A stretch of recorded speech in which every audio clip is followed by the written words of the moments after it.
Noé teve uma visão de uma arca, construiu a arca e sua família foi poupada.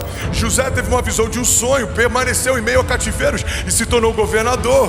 Davi teve uma visão de um reino, foi ungido, esperou anos até que assumisse o trono. Jesus teve uma visão da redenção. Não adianta ficar chorando, rapaz. Irmão, põe na tua cabeça e no teu coração que Deus não vai mover uma palha naquilo que a sua capacidade pode, mas Deus move o céu inteiro quando o impossível bater na tua porta. A visão é um fator indispensável para quem quer construir o futuro. E a verdade é que uma visão que antecipa estações, ela vê antes de algo acontecer. Mas uma visão natural, ela vê depois que algo já aconteceu. E é isso que diferencia quem faz a história de quem vive a história. Segundo alguns sociólogos, o mundo é dividido em dois blocos, sendo bem simplista. Um bloco é daqueles que fazem cultura e o outro bloco é daqueles que seguem cultura. E os sociólogos dizem que 97% do mundo segue cultura e só 3% do mundo cria cultura. E é por isso que a gente vê alguns jovens hoje que eles conseguem influenciar uma geração. Eles começam a usar uma roupa estranha e daqui a pouco tem uma geração inteira usando. É comum a gente ter algumas pessoas que influenciam, o que elas fazem acaba se tornando uma referência, acaba se tornando uma tendência. Mas a verdade é que Deus chamou a igreja para ocupar fundamentalmente esse lugar. A igreja tem um papel de liderança. A Bíblia diz que nós seremos cabeça e não cauda. A própria palavra príncipe, que é muitas vezes como a gente se refere àqueles que são filhos de Deus, a Bíblia diz que Ele é o rei dos reis. Então, se Ele é o rei dos reis, os filhos dele são príncipes. A palavra príncipe no original significa aquele que vai à frente, aquele que vai primeiro. Então, fundamentalmente, a tua jornada de fé precisa ser escrita através de estações em que Deus vai te levar a lugares que ninguém foi, de que Deus vai te mostrar coisas que para ninguém Ele mostrou, de que Deus vai falar com você coisas que ninguém ouviu. Como que a gente chega lá? Através de uma visão para construir um futuro. Para a gente carregar essa visão que constrói o futuro, a gente precisa discernir a visão. Uma visão que não está clara, ela é tão ruim quanto visão nenhuma. Você primeiro precisa discernir, depois você precisa estabelecer, e aí então você vai expandir. É assim com todo negócio, é assim com toda empresa, é assim com todo homem de Deus. Porque se eu começo a expandir antes de discernir, eu posso expandir confusão. Eu preciso discernir qual é a vontade de Deus para mim, qual é o projeto de Deus para mim, qual é a palavra de Deus para mim, qual é o desígnio de Deus para mim. Para que eu fui chamado, qual é o dom que eu carrego, o que Deus me deu que Ele não deu para mais ninguém, qual é a linguagem específica que eu tenho, quais são os sonhos específicos que Deus me deu, em que lugar eu me torno diferente dos demais, em que lugar eu sou mais do mesmo, o que Deus me chamou para me tornar. Quando a gente começa a discernir isso, você precisa estabelecer algo, porque visionários não são aqueles que enxergaram algo novo, são aqueles que não pararam só na sua visão. Você precisa ter uma visão, mas você precisa também ter ação. Então depois que você discerne, você precisa estabelecer algo. É isso que separa pessoas que tiveram uma boa ideia de pessoas que mudaram a história. Boas ideias nascem todos os dias, mas o que muda a história é quando alguém sai do campo das ideias e começa a criar novas realidades. Todo mover, toda revolução, ela começou com uma boa ideia, mas ela teve muita energia impressa para que ela fosse estabelecida como uma realidade.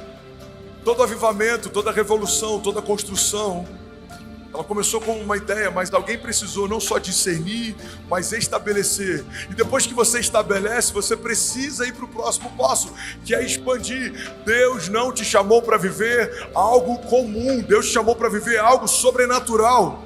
Porque a partir do momento que eu entendo que tudo que eu vivo em Deus é uma expressão de quem Deus é e do que Deus pode, eu preciso parar de sonhar coisas na minha medida, eu preciso começar a sonhar coisas na medida de Deus, porque o que é difícil qualquer um faz, o que é impossível só Deus faz. A gente está confundindo o Deus do impossível com o Deus das coisas difíceis. Não, Deus não é o Deus das coisas difíceis. As coisas difíceis, qualquer homem com uma boa estratégia faz. Deus é o Deus do impossível, Ele faz o que ninguém faz, Ele sabe o que ninguém sabe, Ele pode o que ninguém pode, Ele tem o que ninguém tem. Então a primeira coisa para viver uma visão sobrenatural, eu preciso discernir a visão, eu preciso estabelecer a visão, e eu preciso expandir a visão. A visão, irmão, é o que dá acesso aos recursos. A visão é o que dá acesso aos milagres. A visão é o que dá acesso a novas portas. A visão é o que te dá acesso a novas alianças.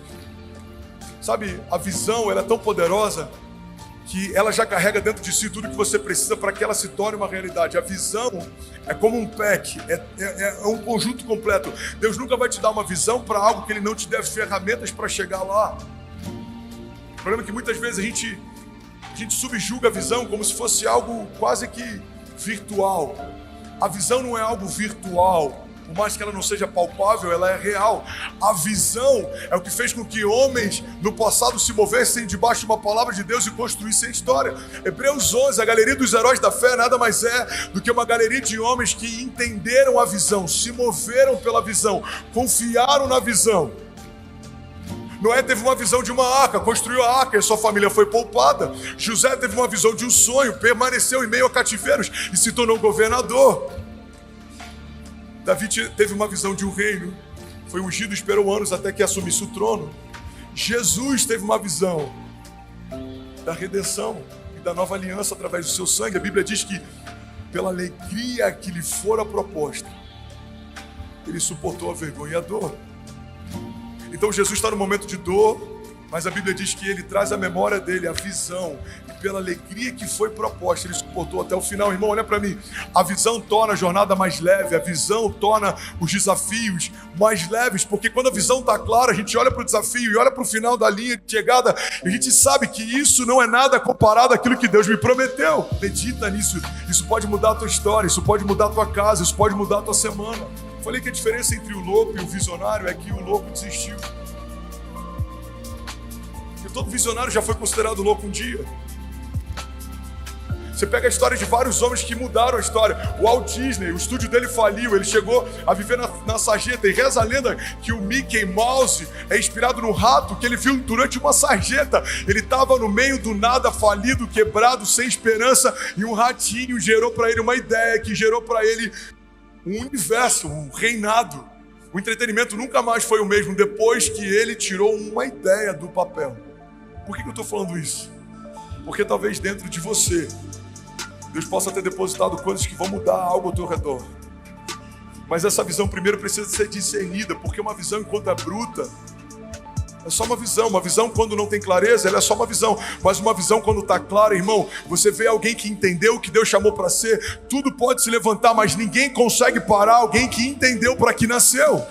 É por isso que todo revolucionário é resiliente. Ele sabe que aquilo que ele está enfrentando não é nada comparado com o final da história. O Evangelho fala sobre resiliência, o Evangelho fala sobre coragem, sobre homens que receberam uma visão dos céus e se moveram debaixo dela. O Evangelho fala sobre ousadia. O Evangelho fala sobre antecipação. O Evangelho fala sobre liderança. O Evangelho fala sobre assumirmos um papel de protagonistas.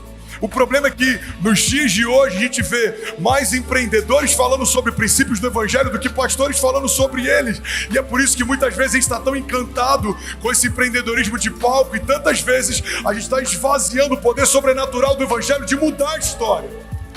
Se você pegar a maior parte dos princípios que são ensinados na maior parte dos cursos, todos eles têm uma raiz que você vai encontrar na Bíblia. A Bíblia fala o tempo inteiro sobre princípios que moveram a história. Então, se você quer viver algo sobrenatural, se você quer viver o que ninguém viveu, se você quer que Deus te leve a lugares que você ainda não foi, você precisa, em primeiro lugar, declare isso comigo, diga: eu preciso discernir a visão. Vida sem movimento é vida estagnada, paralisada, estacionada, sem nenhuma atividade, sem nenhuma ação. Você vai andar para trás, vai atrofiar a sua vida, vai encolher, vai decrescer. Vida sem movimento traz dor. Vida sem movimento acaba trazendo dor, trazendo problemas, desânimo. Camarada perde o ânimo. Não tem ânimo de correr atrás, não tem ânimo de lutar, não tem ânimo de agir, não tem ânimo de ir para frente. É vida de desânimo. Sem movimento é vida de derrota. E como consequência, a vida sem movimento é uma vida frustrada. A pessoa fica frustrada. Por isso que movimento é fundamental para a vida. Movimento indica ação indica vida e realização. Agora preste atenção, movimento produz mudança. Por que as pessoas não gostam de mudança, hein? Por que as pessoas têm dificuldade com a mudança? Eu vou te dizer por quê. Medo do novo. Por que o ser humano luta contra a mudança, hein? Porque toda mudança gera uma crise inicial. Porque mudança requer tempo e energia. E mudança vai produzir 3 coisas: novo conhecimento, novas oportunidades e novas experiências. Estas 3 coisas vão produzir crescimento, progresso, desenvolvimento, maturidade. Mas a palavra-chave é crescimento. E o crescimento vai produzir vitórias, realizações. Movimento é ação. Ação, meu irmão! Sai aí desse lugar! Mas o que você pode? Aí eu fico vendo, não adianta você orar, porque Deus pode orar, vai morrer orando. Deus não move palha, Deus conhece o teu potencial. Não adianta. Não vai fazer. Você tem que agir, tem que se movimentar, tem que ter ação. Não adianta ficar chorando, não adianta nada disso. Bora, rapaz! Sai daí desse lugar de preguiça, rapaz! Sai desse lugar que não vai te levar a nada, que vai fazer você ser um zero à esquerda, um Zé Mané, um João Ninguém. Sai daí, rapaz! Pra frente! Movimente-se! Deus está esperando o teu primeiro movimento. Deus está esperando um movimento teu para Ele poder entrar em ação e te abençoar, abrir as portas, operar milagre e fazer você crescer na vida. Mas Ele quer ver o teu movimento, Ele quer ver a tua ação, Ele quer ver o teu agir. Deus está esperando o teu primeiro movimento. Irmão, não tem nada mole, se movimente, corra atrás, age e Deus vai te abençoar. Você está vivo? Tem plano de Deus para você. Você está vivo? Tem projeto de Deus para sua vida. Mova-se! Sai desse lugar! Porque o seu descanso não é aqui não. Enquanto você estiver aqui, empreenda a ação que Deus vai te abençoar. Deus vai agir na tua vida. Deus vai fazer o teu caminho crescer. Deus vai permitir você conquistar a vitória. Vambora, meu irmão! Haja! Para você conquistar alguma coisa, para Deus olhar e dizer assim: eu estou vendo a ação daquele meu servo.